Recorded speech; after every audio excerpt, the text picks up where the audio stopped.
Hi, welcome back to my channel. My name is Anna, and every week I summarize a book about parenting or self-development to give you the tools and strategies you need without having to spend your precious time reading a book.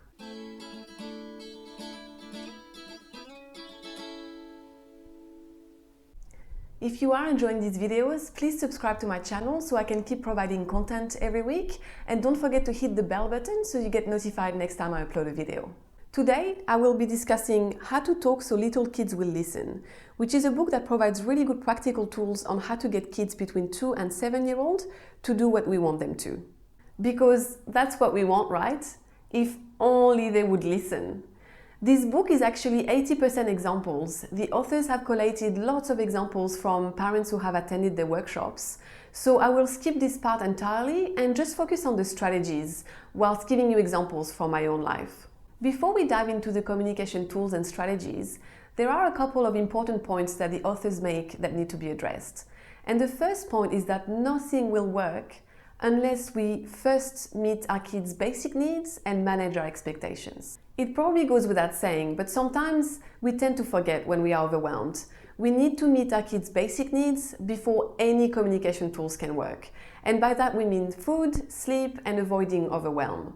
Because when kids don't feel right, they don't act right.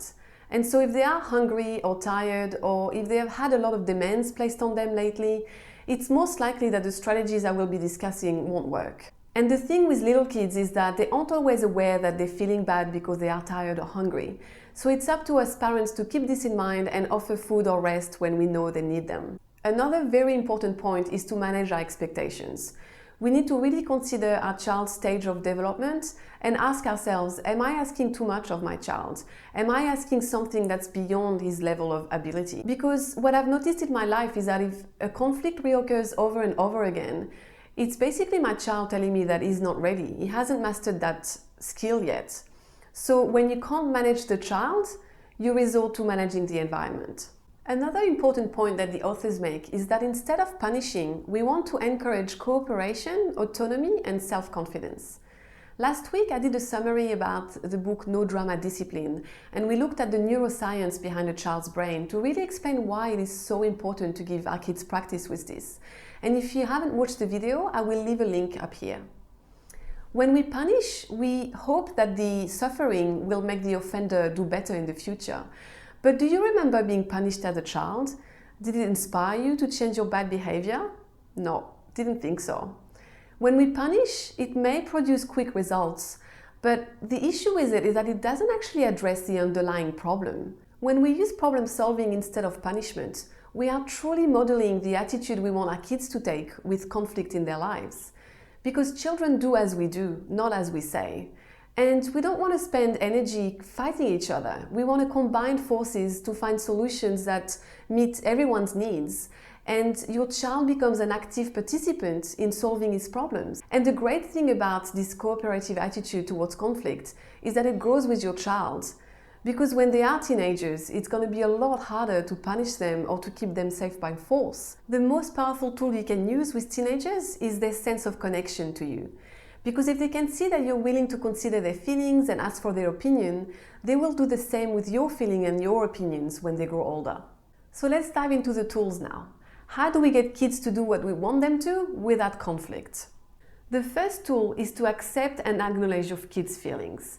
Behavior is communication, and your kids don't act right when they don't feel right. So our job is to name the emotion behind the behavior first, so then we can address the problems created by the behavior.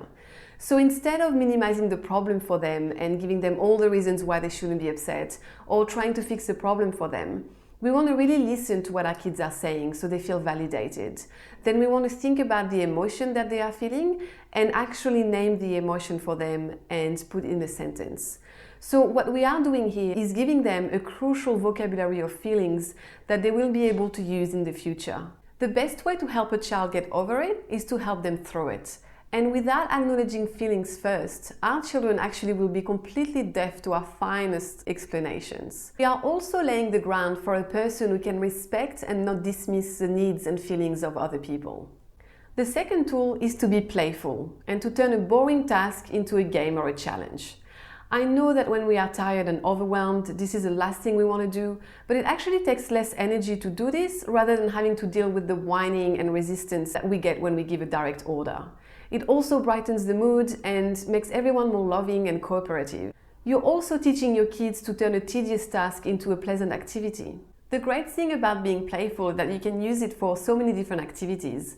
If you're having issues with your kids getting ready in the morning, or if you're having issues with kids getting in the car, anything can be turned into a game. So try it and see how you go. The third tool is to join them in their world. For little kids, it's very difficult to transition from one activity to another. So you can sit down with them for 2 minutes while they're building Lego, for example, and ask them what they've built and what they're playing with. And it really gives them the attention that they need. And then you're able to actually transition to the next activity. So you can then tell them, hey buddy, now it's time to have dinner. And it actually works. I've implemented it so many times. The fourth tool is to offer them a choice. When my second child was 2 years old, I was having so many issues getting her dressed in the morning. It was a power struggle every day. So I started offering 2 choices of outfit, and it gave her the respect and autonomy and control that she was craving, and she stopped fighting me on it. And this can be applied to so many different things, like for example, food struggles, or if your child doesn't want to go to the bath, you can say, do you want mommy or daddy to put you in the bath? The next tool is to put your child in charge. Human beings all crave autonomy and independence, so it's a win-win situation for all. As a parent, it's less work for you because you get to delegate, and your kid is happy because he gets to be independent.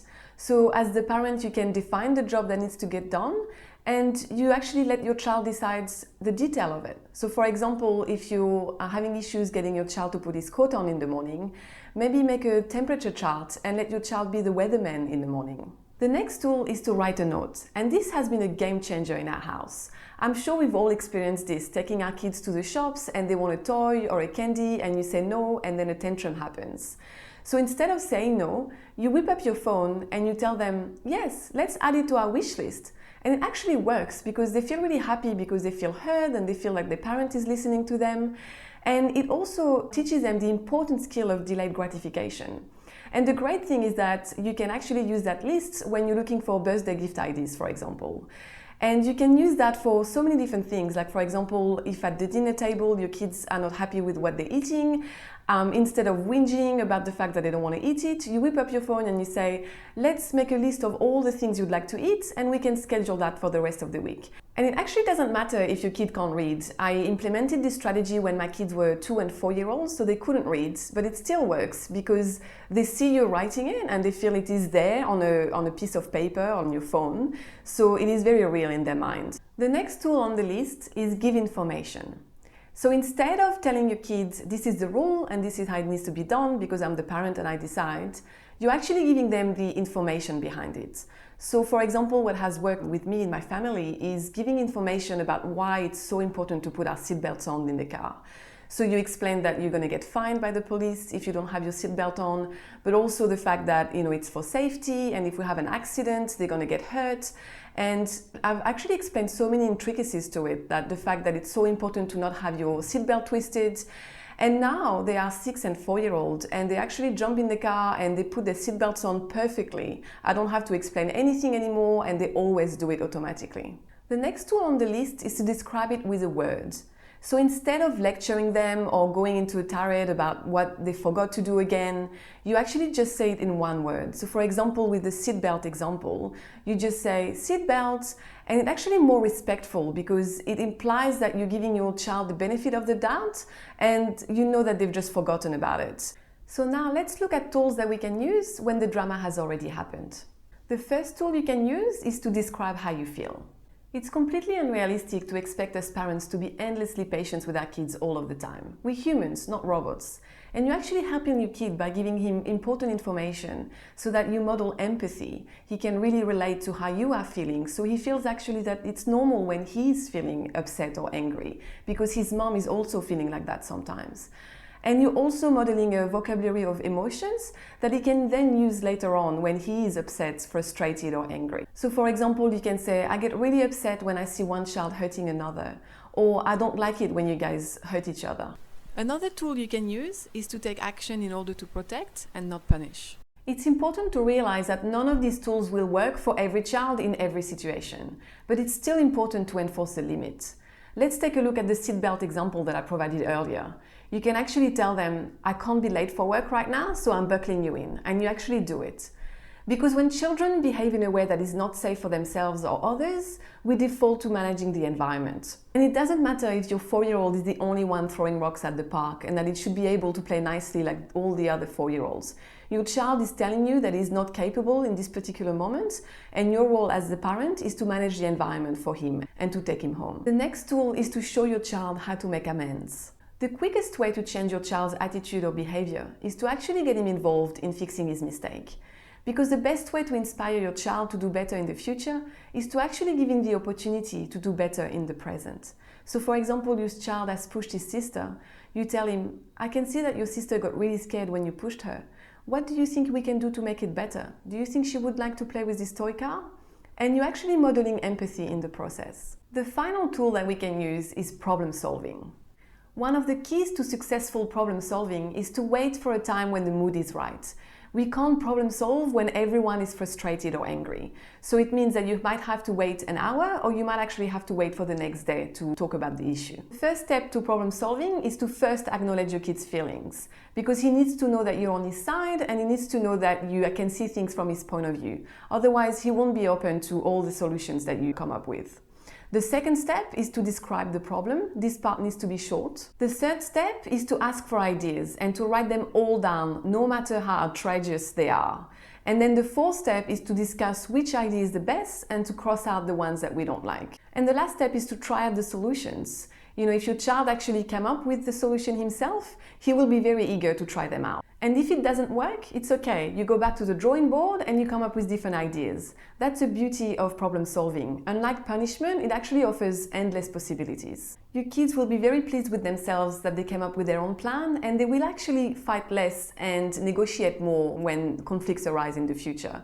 And actually, I've seen that happening with my kids. I can hear them in the other room starting to fight, and then I can hear them actually negotiate and find solutions themselves now. So you're actually modeling this behavior for them in the future.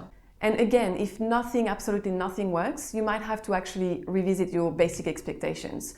Your child is telling you that he just cannot follow the rule, and you have to resort to managing the environment for him. So there you have it, all the tools you need to get your kids to do what you want them to, or to resolve conflict when they arise. The authors end the book by warning us against using rewards, timeouts, and too much praise. They all have many downsides.